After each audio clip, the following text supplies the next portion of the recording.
প্রেমের প্রস্তাব প্রত্যাখ্যান করায় হামলার শিকার হয়ে হাসপাতালে কাতরাচ্ছে মাদারীপুরের এই শিক্ষার্থী।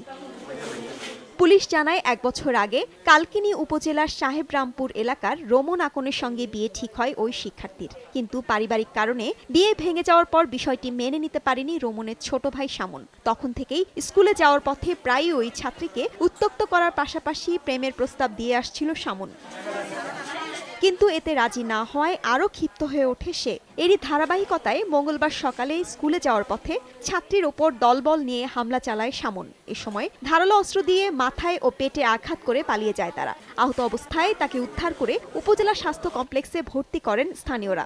মাথার যখন বাড়ি দিছি, ওই বাড়িতে চাচার সামনে আগাইতেছে, চাচারে কয় এদিকে আগাবি না, এদিকে আগাবি না, এদিকে আগাবি না, আরে কয় আবার করছি কি ওখান থেকে মানুষ বলছে তোরা কেটা কমে আসো, একটা মেয়েরে মারিয়া লাইতেছে। হয়তো কোনো ভারী কিছু দিয়ে ওর মাথায় আঘাত করা হয়েছে, মেবি ওরকম একটা আমরা আঘাত পেয়েছি। ওখানে আমাদের সেলাই লেগেছে, আর মুখে ম্যাক্সিলারি বোনের পাশে ওখানে একটু অ্যাব্রেশন আছে।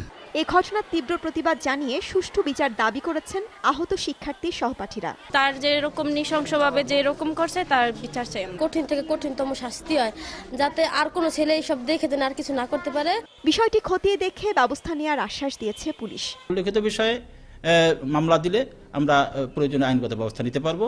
যারা এই ঘটনার সাথে জড়িত তাদেরকে আমরা আইনের আওতায় আনতে পারবো। আহত শিক্ষার্থী কালকিনি পাইলট উচ্চ বিদ্যালয়ে এ বছরের মাধ্যমিক পরীক্ষার্থী।